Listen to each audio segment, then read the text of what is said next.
શ્રી ગણેશાય નમઃ. શ્રી સરસ્વત્यै નમઃ. શ્રી ગુરુભ્યો નમઃ. શ્રી બાલકૃષ્ણ લાલ કી જય. આપણે સાંભળી રહ્યા છે શ્રીમદ ભાગવત મહાપુરાણ અંતર્ગત દસમ સ્કંદ સારકથા. અત્યાર સુધી આપણે શ્રી ભગવાને જે બધાના વધ કર્યા છે, ધેનકાસુર છે, બકાસુર છે, અઘાસુર છે, અને બ્રહ્માજીનો મોહ દૂર કર્યો, એ બધી લીલા કથાઓ આપણે સાંભળી ગયા.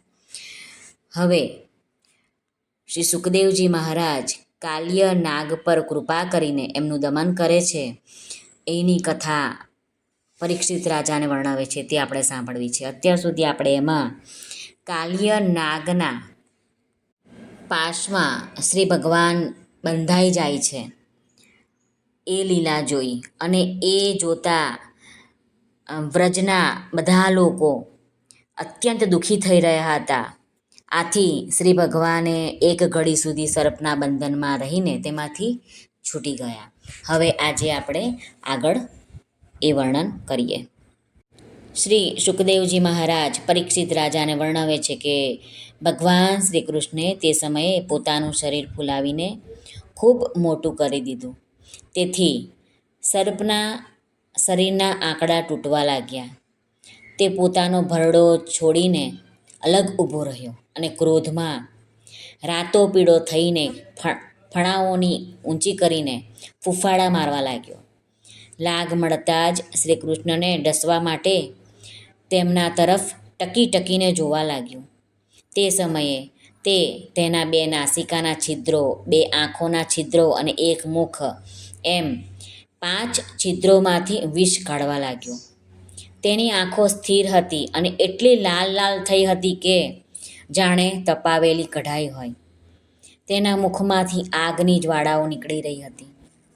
આ પ્રમાણે પેંતરા બદલતા બદલતા સાપનું બળ ક્ષીણ થઈ ગયું. શ્રી ભગવાન બાલકૃષ્ણ પ્રભુજીએ તેના મોટા મોટા માથાને થોડાક દબાવી દીધા અને કૂદીને તેના ઉપર સવાર થઈ ગયા. કાલ્ય નાગના મસ્તકો પર લાલ લાલ અનેક મણિ હતા. એના સ્પર્શથી ભગવાનના ચરણોના કમળ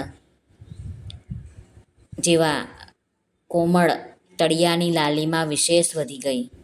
નૃત્ય, ગાન વગેરે સમસ્ત કળાઓના આદિ પ્રવર્તક ભગવાન શ્રી કૃષ્ણ માથા પર નૃત્ય કરવા લાગ્યા. ભગવાનના પ્રિય ભક્તો, ગંધર્વો, સિદ્ધો, દેવતાઓ, દેવાંગનાઓએ જોયું કે ભગવાન નૃત્ય કરવા ઈચ્છે છે, ત્યારે તેઓ બહુ જ પ્રેમથી મૃદંગ, ઢોલ, નગારા વગેરે વાજિંત્ર વગાડતા, સુંદર સુંદર ગીતો ગાતા, પુષ્પોની વૃષ્ટિ કરતા અને પોતાને ન્યોછાવર કરતા રહીને અનેક પ્રકારની ભેટો લઈ તે સમયે ભગવાન પાસે આવી પહોંચ્યા. પરીક્ષિત રાજા સાંભળો, શ્રી સુખદેવજી મહારાજ કહે છે, કાલ્ય નાગના 101 માથા હતા. તે તેના જે માથાને નમાવતો ન હતો તેને પ્રચંડ દંડધારી ભગવાન પોતાના ચરણની ઠોકર મારીને કચડી નાખતા હતા. આથી કાલ્ય નાગની જીવનશક્તિ ક્ષીણ થવા લાગી. તે મુખ અને નાકમાંથી લોહી ઓકવા લાગ્યો અને છેવટે તે બેહોશ થઈ ગયો. જરા પણ ચેતના ના હોત તો તે પોતાની આંખોથી વિષ કાઢવા લાગતો અને ક્રોધથી જોર જોરથી ફૂફાડા મારતો. આ પ્રમાણે તે પોતાના માથામાંથી જે માથાને ઉપર ઉઠાવતો તેને નૃત્ય કરીને રહેલા શ્રી કૃષ્ણ પોતાના ચરણોની ઠોકરથી નમાવીને કચડી નાખતા.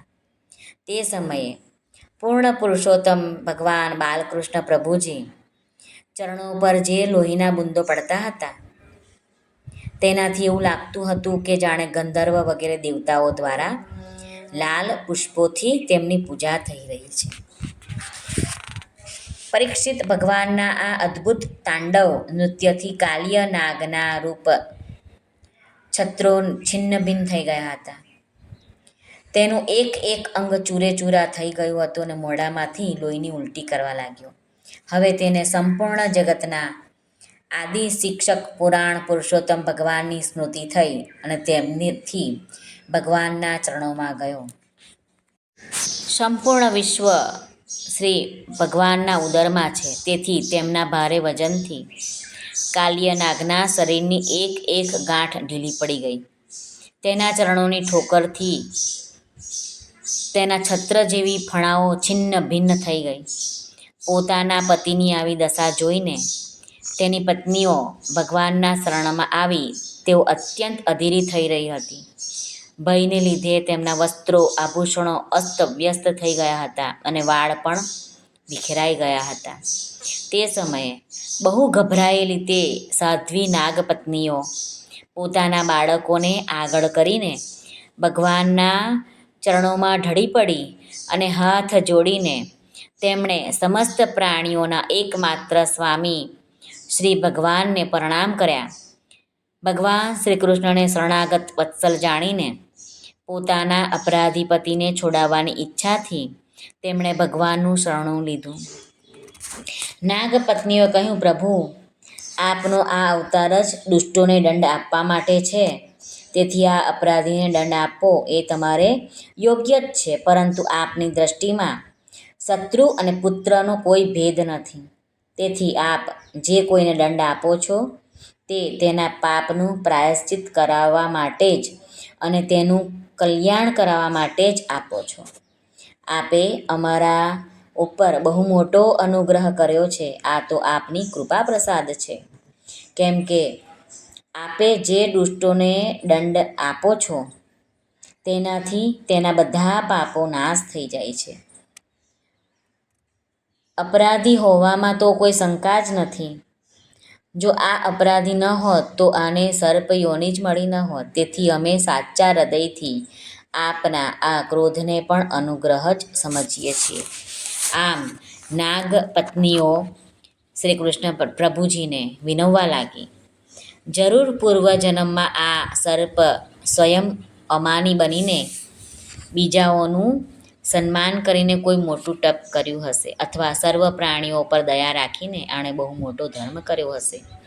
તેથી તો આપ તેના ઉપર સંતુષ્ટ થયા છો. કેમ કે સર્વ જીવ સ્વરૂપ આપની પ્રસન્નતાનું તે એક જ કારણ છે. ભગવાન, અમને સમજાતું નથી કે તેની કઈ સાધનાનું ફળ છે જેથી તે આપના ચરણોની ધૂળનો સ્પર્શ પામવાનો અધિકારી બન્યો છે. આપની ચરણરજ એટલી દુર્લભ છે કે તેના માટે આપના અર્ધાંગની લક્ષ્મીજી એને પણ ઘણા સમય સુધી તમામ ભોગોનો ત્યાગ કરીને નિયમોનું પાલન કરતા તપશ્ચર્યા કરવી પડી હતી. પ્રભુ, આપની ચરણરજનું શરણ લઈ લે.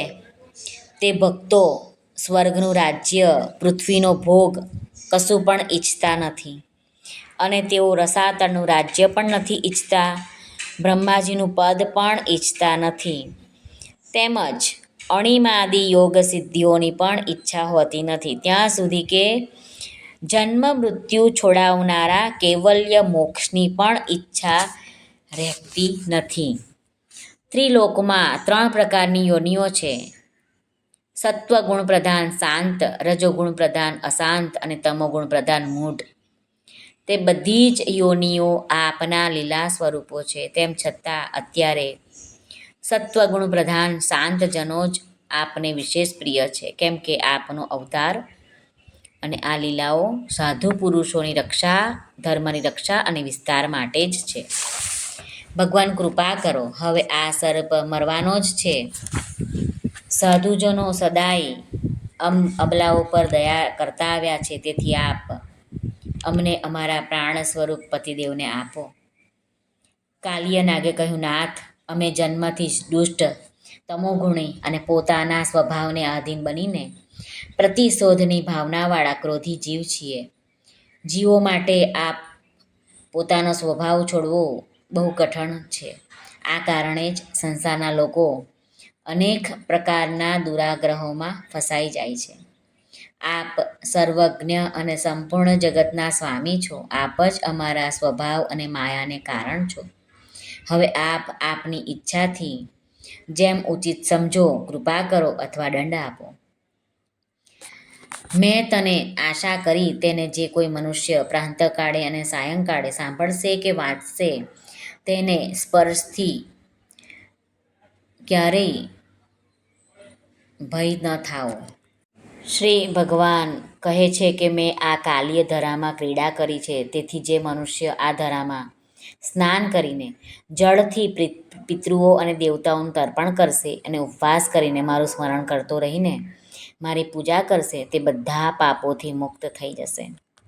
અહીં આપણે એમ સમજવાનું છે કે કાલ્ય નાગ એ ઇન્દ્રિયાધ્યાસ છે. યમુનામાં એટલે કે ભક્તિમાં ઇન્દ્રિયાધ્યાસ આવે તો તે શુદ્ધ ભક્તિ કરી શકતો નથી. આથી ઇન્દ્રિયોને લાડ કરે તે કાલ્ય નાગ છે.